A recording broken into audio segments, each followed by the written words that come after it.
Hello students, तो आज हम स्टार्ट करेंगे साइकोलॉजी एंड अदर डिसिप्लिन्स। इससे पहले वाली जो हमने वीडियो कवर करी थी उसमें हमने क्या किया था, जो साइकोलॉजी की थी उसके सब ब्रांचेस के बारे में हमने डिस्कस किया था। मतलब उसकी ब्रांचेस जैसे हमने पढ़ा था कॉग्निटिव साइकोलॉजी क्या होती है, environmental psychology, clinical psychology, health psychology, इन सब के बारे में। पर अब हम साइकोलॉजी के अलावा जितनी भी डिसिप्लिन्स है हम उनके बारे में पढ़ेंगे। तो any discipline which deals with people would definitely recognize the relevance of the knowledge of psychology। कोई भी ऐसी डिसिप्लिन है जो लोगों में डील करती है उसको हम इसमें रिकॉग्नाइज करेंगे। Similarly, psychologists also acknowledge the relevance of other disciplines in understanding the human behavior। अब बाकी जो है, बाकी डिसिप्लिन्स जो है उनका भी जो इम्पोर्टेंस है उसका किस में है कि ताकि हम ह्यूमन बिहेवियर जो है उनको हम समझ पाए। ठीक है, this trend has led to the emergence of interdisciplinary approach in the field of psychology. Researchers and scholars in science, social science and humanities have felt the significance of psychology as a discipline। Figure 1.1 clearly shows the relationship of psychology with other disciplines। अब जो figure 1.1 है किधर है, ये रही figure 1.1। तो देखो बीच में जो है इधर ये साइकोलॉजी क्या है, साइकोलॉजी है। ठीक है, इसका इकोनॉमिक्स में क्या रिलेशन है, म्यूज़िक एंड आर्ट्स में कैसे रिलेशन है, law and criminology, mass communication, sociology, फिर आर्किटेक्चर एंड इंजीनियरिंग में क्या इसका रिलेशन है, medicine and psychiatry, computer science, philosophy, political science, education.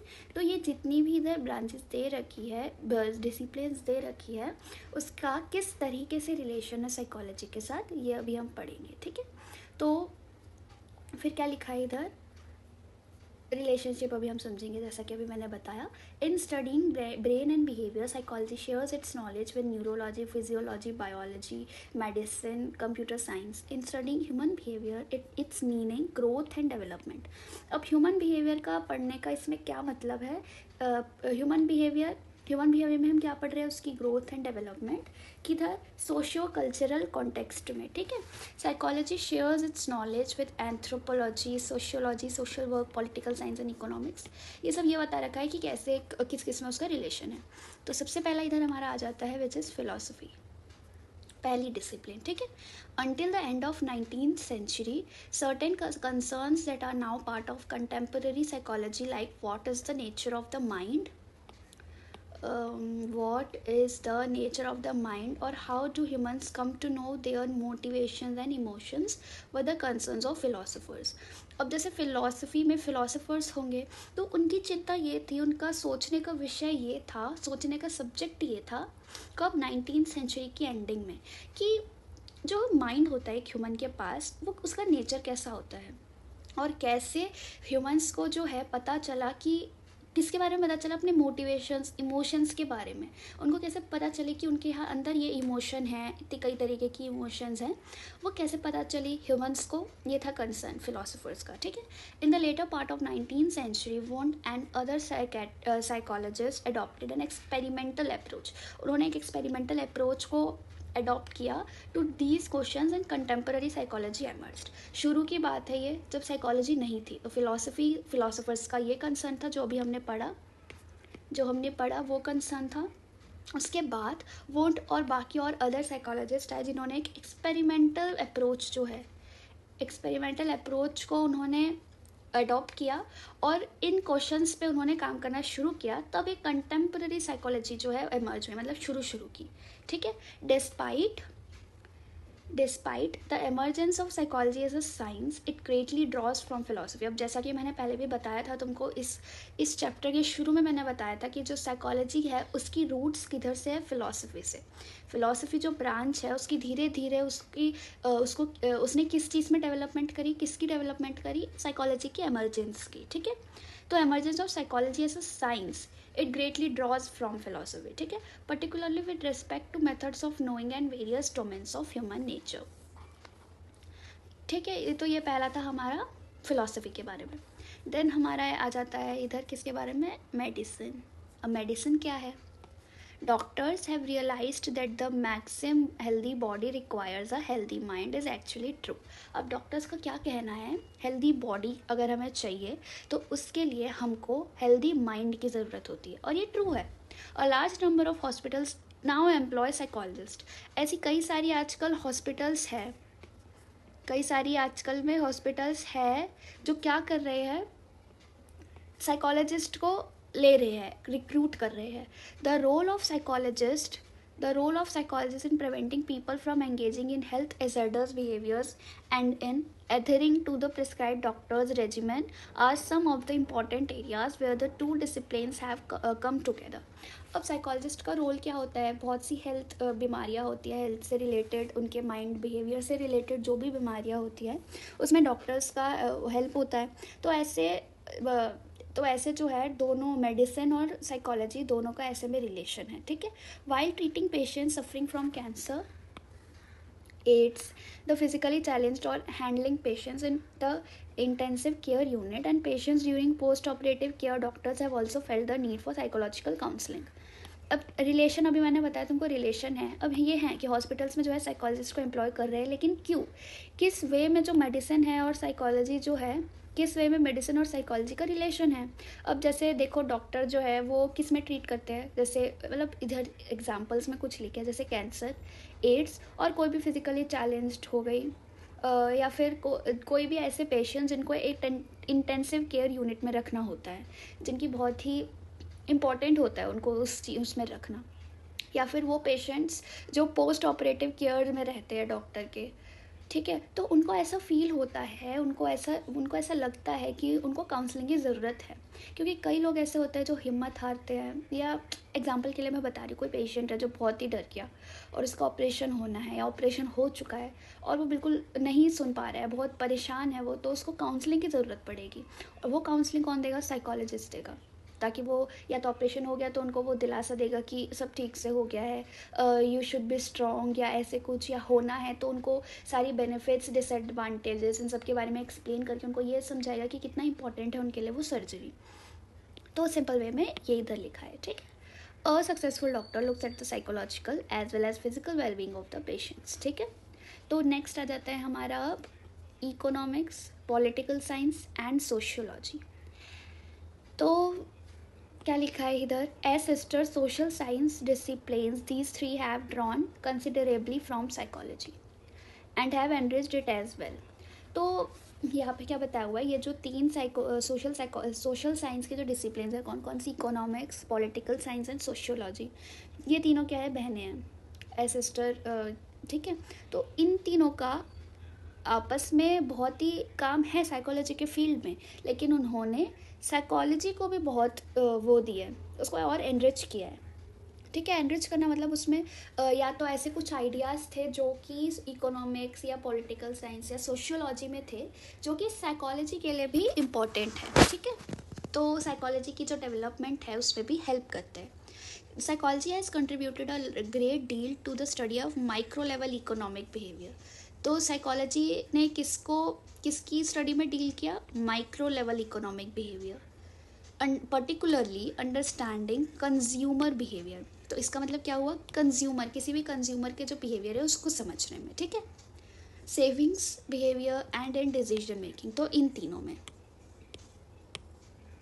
ठीक है. American economists have used data on consumer sentiments to predict economic growth. 3 scholars who have worked on such problems have received the Nobel Prize in Economics. तो इसमें क्या बताया हुआ है, ऐसे 3 American economist थे जिन्होंने क्या यूज़ किया, कंज्यूमर किस तरीके के प्रोडक्ट्स को लेता है, कैसे प्रोडक्ट्स उनको पसंद है, ऐसा कुछ, मैं सिंपल वे में बता रही हूँ. तो ऐसा कुछ डेटा उन्होंने कलेक्ट किया जिस वजह से वो जो अपनी जो इकोनॉमिक ग्रोथ है उसको प्रेडिक्ट कर सके कि क्या इकोनॉमिक ग्रोथ ठीक से हो रही है या नहीं, क्या लोग ठीक से कोई भी सामान जो है कंज्यूमर ख़रीदता है तो वो ख़रीद पा रहा है या नहीं, ठीक है. तो ऐसे 3 स्कॉलर्स थे जिन्होंने इस प्रॉब्लम पे, इस स्टडी पे फोकस किया और उनको नोबेल प्राइज़ में मिला था इन इकोनॉमिक्स. तो उनके नाम क्या थे, H Simon, D Kahneman and T Schelling, ठीक है। Like economics, political science to draws considerably from psychology, particularly in understanding issues related to exercise of power and authority, nature of political conflict and their resolutions and voting behaviour. अब ये ऊपर वाला जो था, ये consumer sentiment to predict economic growth, ये तो था इकोनॉमिक्स का। लेकिन कोई भी किसी भी पावर कैसे काम कर रही है, कोई भी इशू, जैसे पॉलिटिकल कॉन्फ्लिक्ट्स का क्या नेचर होता है, उनके रिजोल्यूशन क्या है, वोटिंग बिहेवियर क्या होता है लोगों का, तो ये चीज़ आ जाती है हमारी पॉलिटिकल साइंस में। पॉलिटिकल साइंस से ही समझ रहे हो, पॉलिटिक्स का कुछ होगा, ठीक है। नेक्स्ट आ जाता है हमारा क्या, sociology. Sociology and psychology come together, क्या करने के लिए वो साथ है, to explain and understand the behaviour of individual within different socio cultural context, ठीक है। ये 3 था। इकोनॉमिक्स का क्या था कि कैसे जो कंज्यूमर है वो बाय कर रहा है चीज़ें, कैसी इकोनॉमिक ग्रोथ हो रही है, इसकी स्टडी आ जाती है इसमें।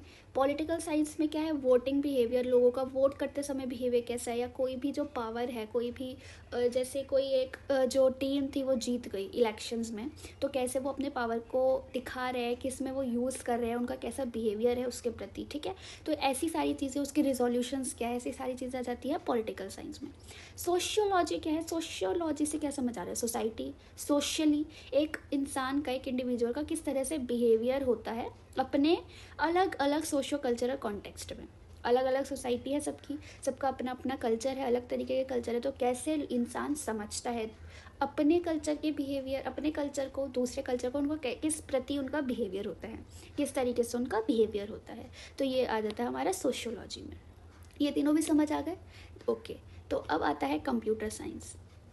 From the very beginning From the very beginning, the effort of computer science has been in mimicking the human mind. One can see it in terms of how a computer is constructed, its memory organized, sequential, and simultaneous, read parallel, processing of information. Computer scientists and engineers are seeking to make computers not only more and more intelligent, but also machines which can sense and feel. Developments in both these disciplines have brought about significant advancement in the field of cognitive sciences.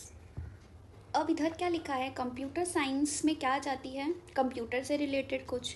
तो बहुत शुरू से ही क्या होता था, जो computer science जो discipline है उसका किस में एफर्ट जाता था, मिमिकिंग द ह्यूमन माइंड। ऐसा कोई चीज़ जो ह्यूमन माइंड को मिमिक कर सके, ठीक उसके जैसा काम कर सके। तो कैसे, तो उन्होंने तो क्या बना, कंप्यूटर बना, उसकी मेमोरी ऑर्गेनाइज की गई, sequential and simultaneous processing of information. तो जो कंप्यूटर साइंटिस्ट थे उन्होंने ऐसे कंप्यूटर बनाए, ऐसे कंप्यूटर ही नहीं बनाए जो बहुत इंपॉर्टेंट है जैसे कि कंप्यूटर्स है, लेकिन उन्होंने ऐसे मशीन्स को बनाना का भी कोशिश किया जो कि सेंस कर सके और फील भी कर सके, जो एक ह्यूमन करता है, ठीक है।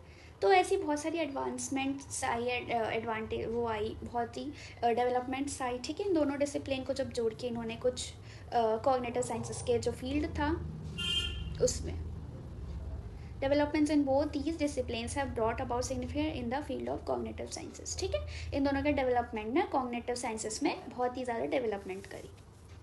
उसके बाद हमारा ब्रांच आ जाता है law and criminology.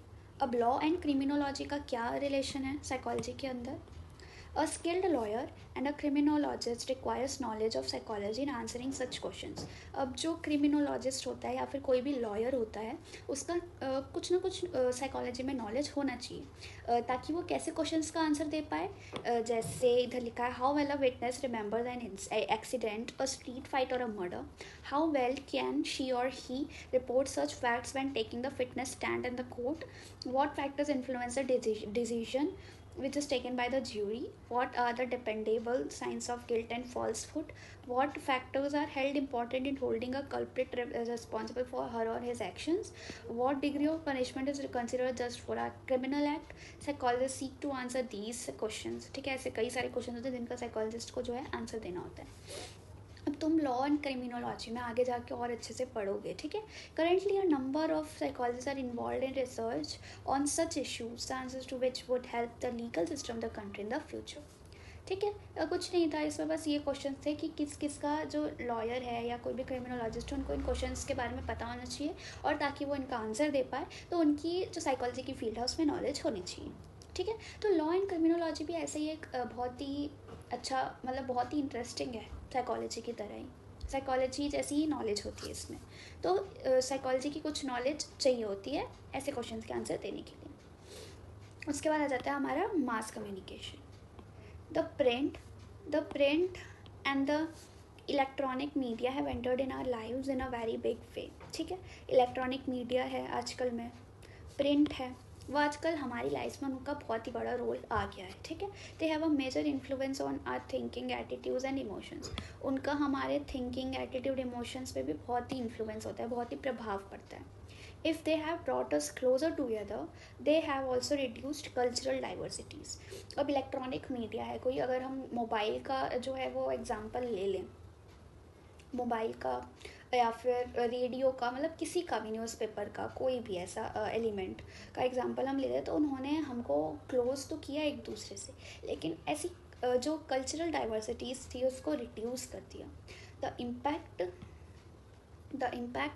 of media on the formation of attitudes of children and their behavior is a domain where both these disciplines come together. ठीक है, तो जो मीडिया का जो इम्पैक्ट है उसका एटीट्यूड, लोग पे, बच्चों के एटीट्यूड का फॉर्मेशन का कारण तो बना, और उनके बिहेवियर, उनका बिहेवियर ऐसा डोमेन बन गया जहाँ पे ये दोनों जो डिसिप्लिन्स है वो एक साथ आई। जैसे psychology helps in developing strategies for better and effective communication. ठीक है, उसने ऐसी स्ट्रेटजीज बनाई, साइकोलॉजी ने डेवलप करी ताकि कम्युनिकेशन ठीक ठाक हो जाए, इफेक्टिव कम्युनिकेशन कर पाए।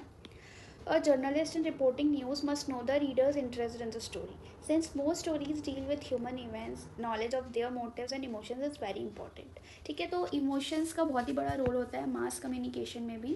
कोई भी स्टोरीज जैसे ले लेते हैं न्यूज़ में, तो वो किसी ह्यूमन इवेंट्स पे ही होती है, जो न्यूज़ देखते हो तो, और उनके नॉलेज, उनके मोटिव्स के नॉलेज या उनके इमोशंस, उनका बहुत ही बड़ा रोल आ जाता है। ठीक है, तो एक story will have more impact if it is based on a background of psychological knowledge and insight. तो कोई भी ऐसी स्टोरी जो साइकोलॉजिकल नॉलेज के बैकग्राउंड से होगी तो वो बहुत ही इम्पैक्ट डालती है, ठीक है, लोगों पे। उसके बाद आता है हमारा music and fine arts. Music and psychology have converged in many areas. ठीक है, scientist have made use of music in raising work performance. कहीं कहीं पे साइंटिस्ट ने क्या पता लगाया कि कहीं कहीं पे वर्क का जो परफॉर्मेंस है उसको बढ़ाने के लिए कई जगह म्यूज़िक यूज़ किया जाता है। Music and emotions is another area in which a number of studies have been carried out. Music और इमोशंस पे ऐसी कई सारी स्टडीज़ भी करी गई हैं। ठीक है, Musicians in India have recently started experimenting with what they call music therapy. आजकल में जो है म्यूज़िक थेरेपी भी बहुत ज़्यादा चालू हो गई है।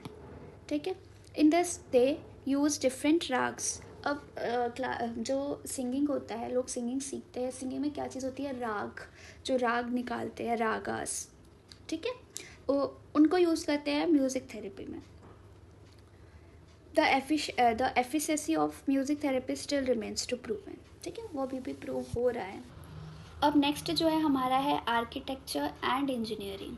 इन दोनों का भी जो है आपस में बहुत ही ज़्यादा रिलेशन होता है। ठीक है, पर वो असली केस नहीं है हमारा।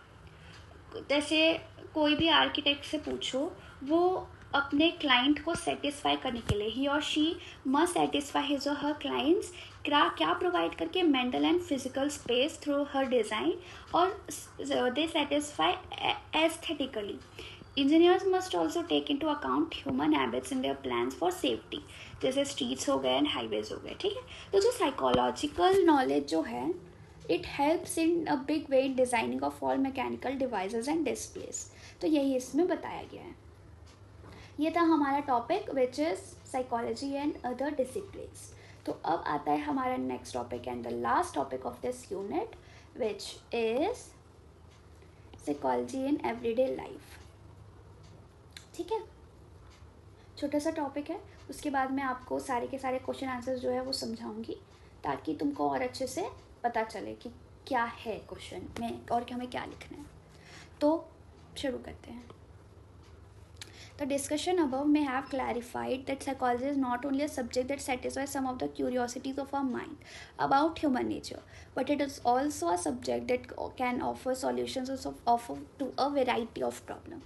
तो साइकोलॉजी हमने क्या समझा था शुरू में कि वो सिर्फ कुछ हमारे माइंड के बारे में ही हमें नहीं समझाता, ह्यूमन नेचर के बारे में ही हमारी क्यूरियोसिटी उसको दूर नहीं करता, बल्कि वो एक ऐसा सब्जेक्ट है तो जो ऐसे कई सारी प्रॉब्लम्स है जिनके सॉल्यूशन को ढूंढने में हमारी हेल्प करते हैं.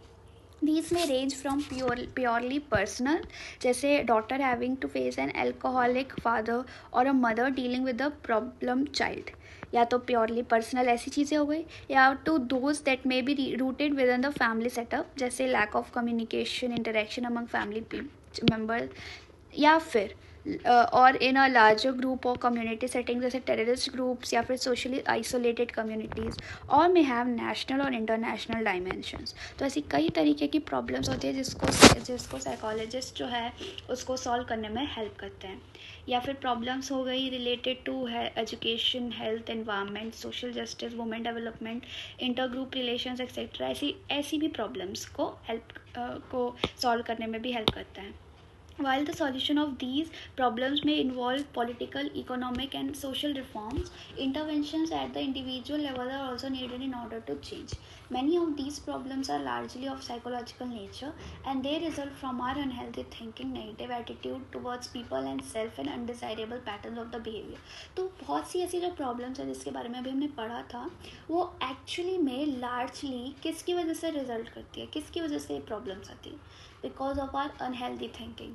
हम कुछ भी नेगेटिव सोचते हैं, किसी का भी बुरा सोचते हैं, किसी इंसान के प्रति हमारा उसके प्रति बिहेवियर हमारा बहुत गंदा होता है, अलग होता है, हम उसको नेगेटिव वे से देखते हैं, तो हमारा बिहेवियर जो है बहुत ही अनडिजायरेबल पैटर्न में होता है.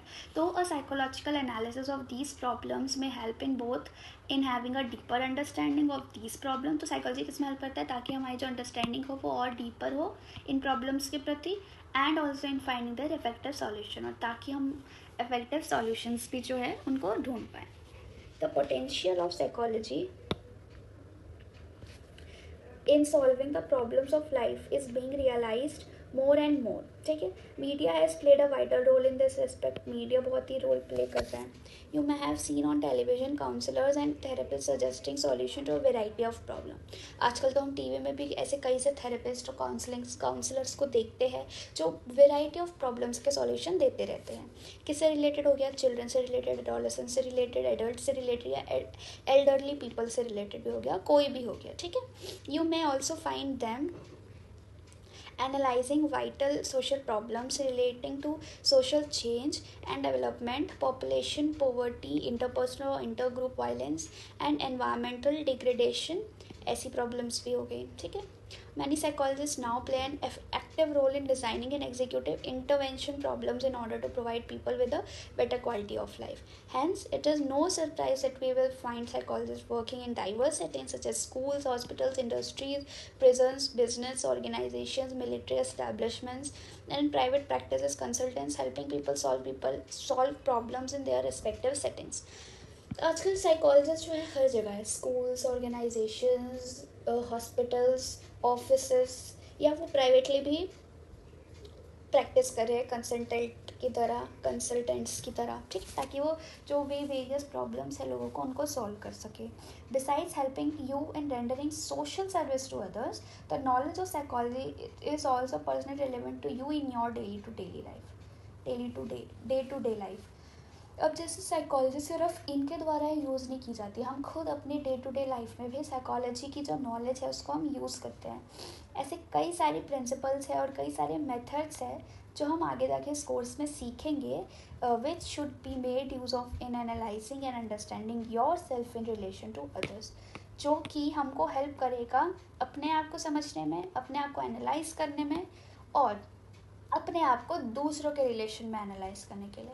It is not that we do not think about our self, but very often some of us think very highly of ourselves, and any feedback that contradicts our opinion about ourselves is rejected because we engage in what is called a defensive behavior. अब जैसे कई बार ऐसा होता है हम अपने आप को बहुत ही ऊंचा समझ लेते हैं, और ऐसा कोई फीडबैक होता है, कोई किसी ने कोई फीडबैक दे दिया जिस वजह से हमको ऐसा लगता है कि हम जो थॉट प्रोसेस चल रहा था हमारे माइंड में, हम उसको खुद को रिजेक्ट कर देते हैं। इसमें हम एंगेज हो जाते हैं कि हम खुद को समझते हो दोष देने लग जाते हैं। तो इसको हम बोलते हैं defensive behaviour. But very often, some of us think very highly of ourselves, and if any feedback that contradicts our opinion about ourselves is rejected. In some other cases, persons come to acquire a habit of running down themselves. अभी जो मैंने बताया, both conditions do not permit us to grow. ठीक है, वो हमारी growth में रुकावट बन जाती है. We need to have a positive and balanced understanding of ourselves. हमें अपने आप को बहुत ही पॉजिटिव वे में समझना होगा और हमें बैलेंस्ड अंडरस्टैंडिंग रखनी होगी हमारे प्रति, हमको. ठीक है, you may use psychological principles in positive manner to develop good habits of study for improving your learning and memory and for solving your personal and interpersonal problems by using appropriate decision making strategies. तो हम psychological principles को use कर सकते हैं ताकि positive manner को develop कर सके. पॉजिटिवली हम अपने गुड हैबिट्स को जो है डेवलप कर सके और हम पढ़ाई कर जैसे हम अपनी लर्निंग और मेमोरी को इम्प्रूव कर सके ताकि हम अपनी पर्सनल उसके साथ साथ इंटरपर्सनल प्रॉब्लम्स जो भी हैं हमारी उनको हम सॉल्व कर सके by using appropriate decision making strategies. Appropriate decision making strategies को यूज़ करके. ठीक है, you will also find it of use to reduce or alleviate the stress of examination. कैसे हम अपनी एग्जामिनेशन का जो स्ट्रेस आता है हम उसको रिड्यूस कर सकते हैं. तो thus the knowledge of psychology is quite useful in our everyday life and is rewarding from personal as well as social points of view. तो चलो एक बार देख लेते हैं रिव्यू क्वेश्चंस में हमारी क्या क्या है. पहला क्वेश्चन है what is behaviour, give examples of overt and covert behaviour. तो overt and covert, what is behaviour हमने क्या समझा था, इधर लिखा है पेज नंबर 3 पे, दैट बिहेवियर्स आर रिस्पॉन्सेज और रिएक्शंस वी मेक और एक्टिविटीज़ वी एंगेज इन. ठीक है, इसके बाद तुम कुछ ऐसे एग्जांपल लिख सकते हो. इधर कोवर्ट और ओवर्ट बिहेवियर के बारे में भी बताया है. Some behaviours are overt, they can be outwardly seen or sensed by an observer. Some are internal, it means covert. When you are in difficult situation while playing a game of chess, you almost feel your hand muscles twitching trying to experiment with the move. ठीक है, all behaviors covert or overt are associated with or triggered by some stimulus in the environment or changes that happen internally.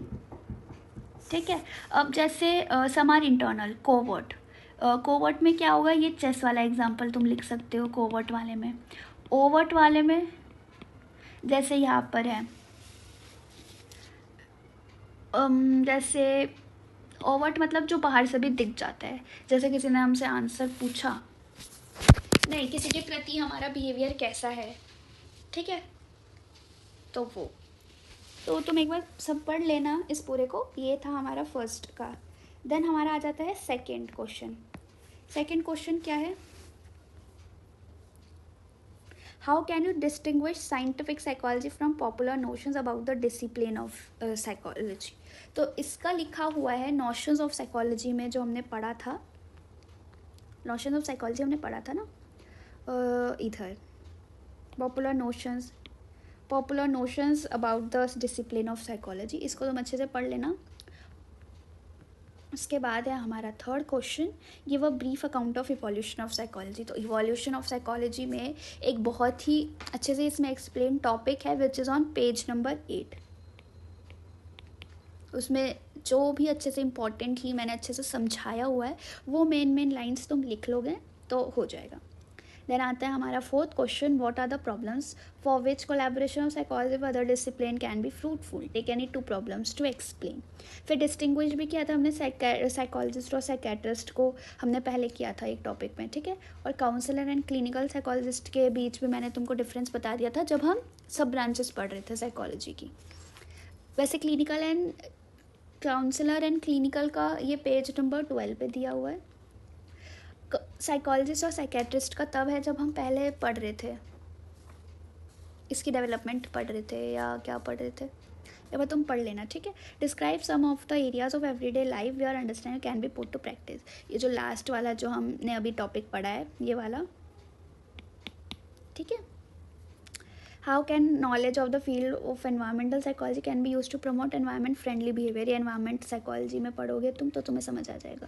तो यही था ये last question. तो in terms of helping solve an important social problem such as crime, which branch of psychology do you think is more suitable? अब crime की बात हो रही है इधर, तो इधर ऑब्वियस सी बात है लॉ एंड क्रिमिनोलॉजी की ब्रांच यूज़ होगी, ठीक है। Identify the field and discuss the concern of psychology working in this field. तो लॉ एंड क्रिमिनोलॉजी में तुमने जो भी पढ़ा था वो तो उसमें क्या आइडिया थे, क्या कंसर्न थे साइकोलॉजिस्ट के, वो तुम्हें लिखना है। और ये सब अभी मैंने समझाया भी था, ठीक है। तो एक बार तुम अच्छे से इसकी रीडिंग मार लेना कि कैसे क्वेश्चंस के आंसर देने होते हैं इनको, कि क्यों साइकोलॉजी इनको पढ़नी होती है। तो अब हम अपनी नेक्स्ट में मिलेंगे, अब नेक्स्ट क्लास में मिलेंगे जिसमें हम शुरू करेंगे चैप्टर 2।